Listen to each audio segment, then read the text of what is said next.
ನಮ್ಮ ಅಪ್ಪ ಪರಮಾತ್ಮನ ಸರಿ ಹರಿ ಬ್ರಹ್ಮದಿಂದ ನಿಮ್ಮ ಅವ್ವ ಆಗಿರ್ತಕ್ಕಂಥ ರುದ್ರಿ ಶಕ್ತಿ ನಮ್ಮ ಅಪ್ಪ ಹುಟ್ಟಿ ಬಂದಳು. ಪುರಾಣ ಆ ವಿಶ್ವ ಅಂತಕ್ಕಂಥದ್ದು 1969 ಹೌದಾ ಬರೆದು ಇಟ್ಕೋರಿ. ಇದು ಒಂದೇ ಮಾತ್ರ ಒಂದೇತು ಹೌದಲ್ಲ. ಆಗಲೇ ಒಂದು ಪದ ಹಾಡಿದ್ರು ಅವ್ರು. ಏನಂತ ಏನ್ ಹಾಡಪ್ಪ ಅಂತಂದ್ರೆ ನೀವೆಲ್ಲರೂ ಕೇಳ್ರಿ. ನಾರಾಯಣ ಶಕ್ತಿ ಅನ್ನತಕ್ಕಂಥ ದೇವಿದ ಪದ ಹಾಡಿದ್ರು. ಹಾಡಲ್ಲ ಅದನ್ನ ಎತ್ತರಾಗ ಹಾಡ್ರು. ಎದ್ರಾಗ ಹಾಡ್ಯಾರು ಇದಪ್ಪುರ ಅಂತಂದ್ರು ಮತ್ತೆ ಬೇರೆ ತಂದಿರವ್ರ ಇನ್ನಲ್ಲ ಮತ್ತ ತಾರು ನಮ್ಮ ಕಡೆ ಇಲ್ಲತ್ತ ನಿನ್ನ ಕಡೆ ಅಟ್ಟ ಐತಿ. ಹೌದಾ ಯಾಕಂದ್ರೆ ನೀವು ಒಪ್ಪಕ್ಕೆ ಹಾಡ್ತೀರ ಜಗತ್ನ ತಿರ್ಗಾಡಿ ಅದಕ್ಕೆ ನಿನ್ನ ಕಡೆ ಅಟ್ಟ ಇರ್ತಾವು. ಈ ಕಡೆ ಅವ್ರ ಕಡೆ ಇದೆ ಬುಕ್ಕನ.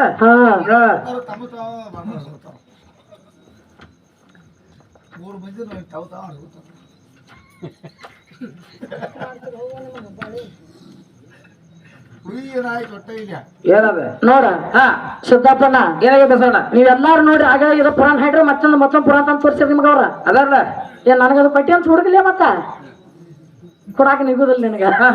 ನಿಂದು ಬಿಡೇನು ನನಗ್ ಬೇಡ ಹೋಗಿ. ಹೌದಾ ಹೌದಲ್ಲ. ಕೇಳಿ ಹೆಂಗೈತಿ ಹೆಂಗ್ರಿಪ್ಪ ಈಗ ಇವ್ರು ಹಾಡ್ಯಾರ ಏನ್ ಹಾಡ್ಯಾರಪ್ಪ ಅಂತ ಕೇಳಿದ್ರ ಏನ್ ಹೇಳ್ಯಾರು? ಜಗತ್ತಿನ ಸೃಷ್ಟಿ ಸ್ಥಿತಿ ಕಾರಣವಾಗಿರುವ ನಾರಾಯಣ ಶಕ್ತಿಯು ಇದು ಹೆಂಗೈತಿ ಕೇಳ್ರಿ. ಹೆಂಗ್ರಿಪ್ಪ ನಾರಾಯಣನೇ ಬ್ಯಾರೆ ಐತಿ, ಶಕ್ತಿನ ಬ್ಯಾರೆ ಐತಿ.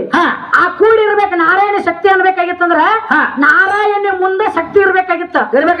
ಇಲ್ಲಿ ಹೆಂಗತಿ ಹೆಂಗೈತಿ ನಾರಾಯಣಿ ಶಕ್ತಿ 18 ಪುರಾಣ ಹೆಂಗ ಬರೆದಿಟ್ಟಾರಂದ್ರ ಹೆಂಗ ಬ್ರಹ್ಮ ದೇವರಿಂದ ಪಾರ್ವತಿ ದೇವಿಯು ಅಂದ್ರ ನಾರಾಯಣಿ ಅಂತಕ್ಕಂಥಕ್ಕೆ ಶಕ್ತಿಯು ಕೇಳ ಮುಂದೆ ಹೆಂಗತಿ ನಾರಾಯಣ ಶಕ್ತಿಯು ಎಲ್ಲಕ್ಕೂ ಆದಿ ಆದದು.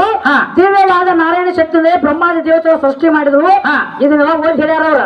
ನೀ ಏನ್ ಹೇಳ್ತೀನಿ ನನಗ ಏನಂತ ಒಟ್ಟ ನಾರಾಯಣ ಶಕ್ತಿ ಯಾರಿಂದಲೂ ಹುಟ್ಟಿಲ್ಲ ಅಂತ ಹೇಳ್ತೀನಿ. ಹೌದಾ ನಿಮ್ಮ ನಾರಾಯಣ ಶಕ್ತಿಗೆ ನೀ ಯಾವ ಪುರಾಣ ಹೇಳಿದಿ ಇದ ಒಂದ ಪುಟ್ ಬೇಚದಾಗ ನಿಮ್ಮ ಅವ್ವ ನಾರಾಯಣಿಗೆ ಪ್ರಕೃತಿ ಅಂತ ಕರ್ದಾರ. ಹೌದಾ ಪ್ರಕೃತಿ ಅಂದ್ರು ಆಕಿಗೆ ಹಂಗಂದ್ರೆ ಹಂಗಂದ್ರು ಒಟ್ಟ ನಾರಾಯಣ ಶಕ್ತಿನ ತೆಗಿರ್ಬೇಕಾಗಿತ್ತು.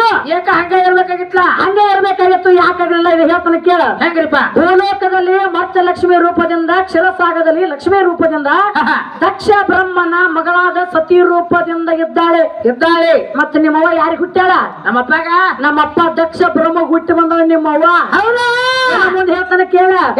ಮೇನಕೆ ಮಗಳಾದ ದುರ್ಗಿಯಾಗಿ ಅವತರಿಸಿ ಜನರ ದೈನ ದುರ್ಗತಿಯನ್ನು ನಾಶಗೊಳಿಸಲು ಆ ದುರ್ಗಿಯ ಸ್ವರ್ಗದಲ್ಲಿ ಯಮರಾಜ ಲೋಕಪಾಲಕರ ಗ್ರಹದಲ್ಲಿ ಸ್ವರ್ಗ ಲಕ್ಷ್ಮಿಯಾಗಿ ಬ್ರಹ್ಮ ಲೋಕದಲ್ಲಿ ಸರಸ್ವತಿ ವಿದ್ಯಾ ಅಧಿಪತಿಯಾಗಿ ಆ ಪ್ರಕೃತಿಯೇ ಅಗ್ನಿಯಲ್ಲಿ ದಾಹ ಶಕ್ತಿ ರೂಪದಿಂದ ಇದ್ದಾಳೆ. ಹೌದಾ ನಮ್ಮವ್ವ ನಾರಾಯಣ ಶಕ್ತಿನ ಮುಂದೆ ಹೋಗಿ ಪ್ರಕೃತಿ ಆಗ್ಯಾಳ. ಹೌದಲ್ಲ. ಏನ್ ಹೇಳೇನಿ ನಿಮ್ಮವ್ವ ನಾರಾಯಣಿಗೆ ಪ್ರಕೃತಿ ಅಂದಾರು. ಪ್ರಕೃತಿ ಮತ್ತ ಮೊದಲು ಹುಟ್ಟಾಳು ನಮ್ಮಪ್ಪ ಪರಮಾತ್ಮಗ.